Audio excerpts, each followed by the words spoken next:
Assalamualaikum warahmatullahi wabarakatuh. Bagaimana kabar peserta didik yang berbahagia?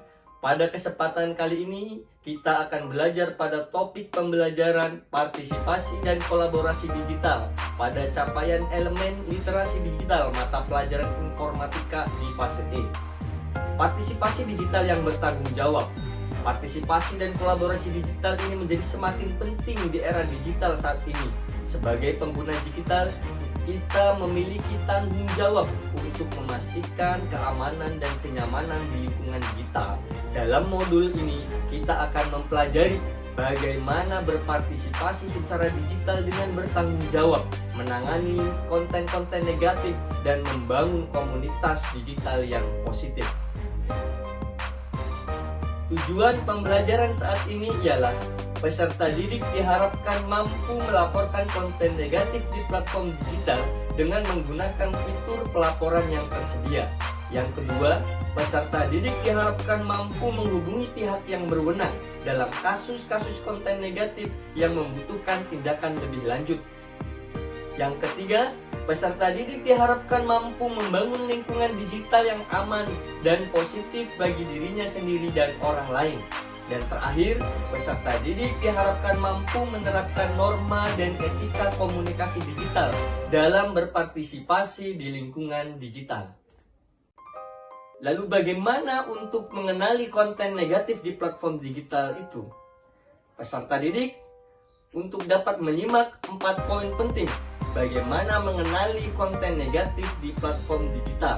Pertama, cyberbullying. Yang kedua, konten eksplisit. Yang ketiga, disinformasi. Dan yang keempat, ujaran kebencian. Selanjutnya, bagaimana melaporkan konten negatif menggunakan fitur pelaporan. Pertama, identifikasi. Kenali konten-konten yang melanggar ketentuan atau norma platform digital. Yang kedua, akses fitur laporan. Temukan dan akses fitur laporan yang disediakan oleh platform digital. Yang ketiga, isi laporan. Jelaskan dengan rinci pelaporan dan informasi yang diperlukan. Dan yang keempat, tindak lanjut. Pantau perkembangan laporan dan pastikan tindakan yang tepat telah diambil. Lalu bagaimana untuk menghubungi pihak-pihak yang berwenang? Pertama, fitur panggilan darurat. Laporkan kasus yang mengancam keselamatan atau yang membutuhkan tindakan segera. Yang kedua, kontak email. Sampaikan laporan dan informasi detail melalui email ke lembaga yang berwenang. Yang ketiga, laporan online. Isi formulir laporan di situs-situs web resmi lembaga terkait jika tersedia. Dan yang terakhir, kunjungi kantor. Peserta didik yang berbahagia, bagaimana membangun lingkungan digital yang positif? Pertama, berbagi informasi positif.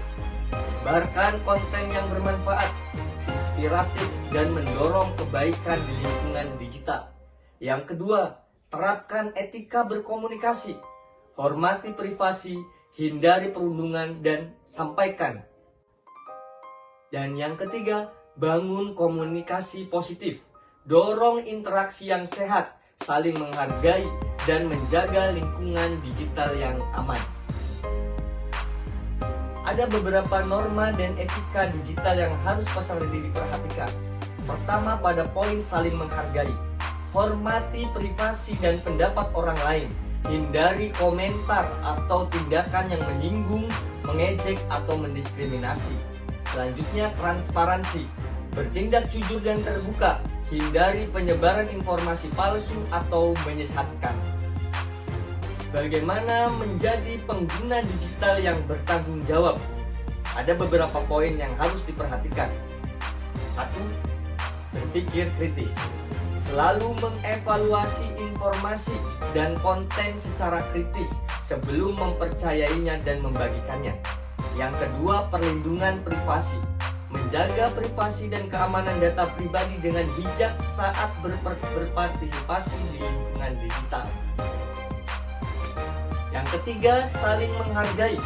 menghargai dan menghormati orang lain dalam berinteraksi dan berkomunikasi di ruang lingkungan digital.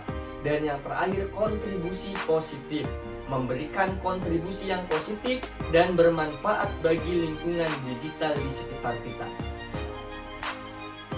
Kesimpulan pembelajaran hari ini adalah partisipasi dan kolaborasi digital menjadi sangat penting di era digital saat ini.